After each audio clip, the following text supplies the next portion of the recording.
me get to that moment where it clicked for you with Bitcoin, because you said you studied this for 3 years, and that is about right. You left the White House in 2017. You started accumulating in 2020.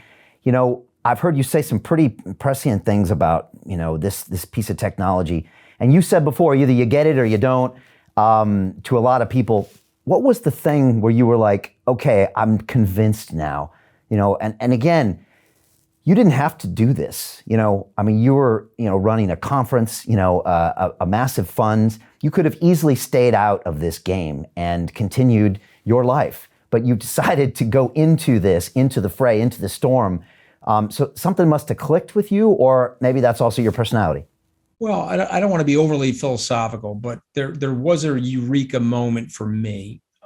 When Mark Andreessen said that this was more important to work on than the Netscape browser that he created, than the actual web browser and all the exponential growth, synergy, and productivity of that, I said, it was okay, I got to understand this better. When Jack Dorsey, the founder of Square and Twitter, said that the most important thing he can work on in his lifetime is Bitcoin and the blockchain.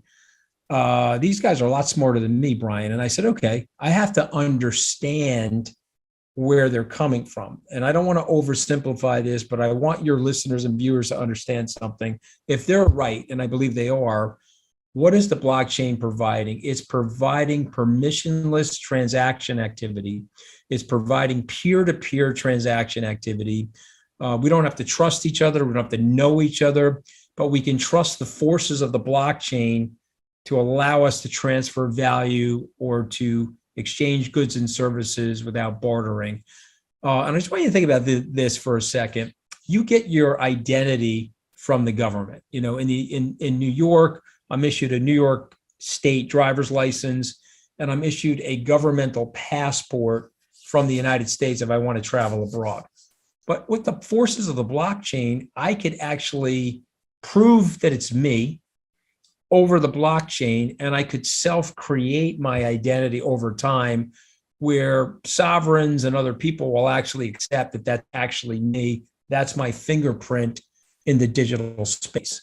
When you stop and you think about it from that point of view, the synergies, the cost savings, the dramatic changes in our world. I buy deodorant from Amazon.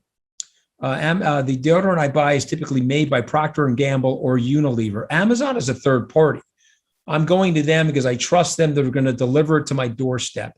And those two producers of the deodorant trust Amazon that Amazon is going to pay them.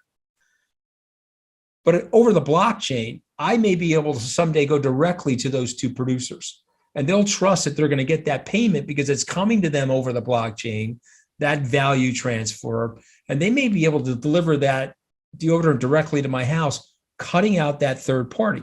Now, that seems incredulous to people, but it may not be. And so when you really understand the philosophical tenet of what is going on here, that we've improved our money, the same way this smartphone has improved our communication, and we have more computing power in this phone than landed those people on the moon 52 years ago, the internet of money could start eating our bank branches. It could start eating our service providers that we see as third-party intermediaries in the exchange of commerce. And let's just talk about this phone one more time. All these books in this room can be eaten by this phone.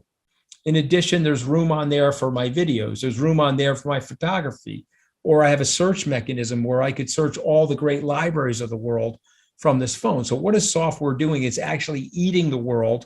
It's miniaturizing it. And this electronic form of money can actually do the same thing. We could start seeing things disappear. And I'll tell you what, that's very green. In the 1950s, 60s, 70s, 80s, I'm driving to the bank branch. So's the teller. We're going to heat that bank branch in the winter. We're going to cool it off in the summer.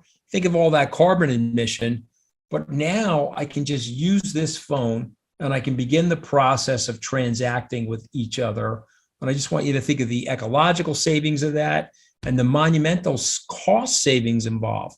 And so once you get that, once you have that eureka moment, in the immortal words of Michael Saylor, and I know you've had him on, he said his first Bitcoin was the hardest one to buy, but once you buy the first one, you recognize you don't own enough of it. You have to figure out more ways to squeeze more and more of it into your portfolio. And so I hope that wasn't too long-winded, but I want to at least explain to people where we are philosophically.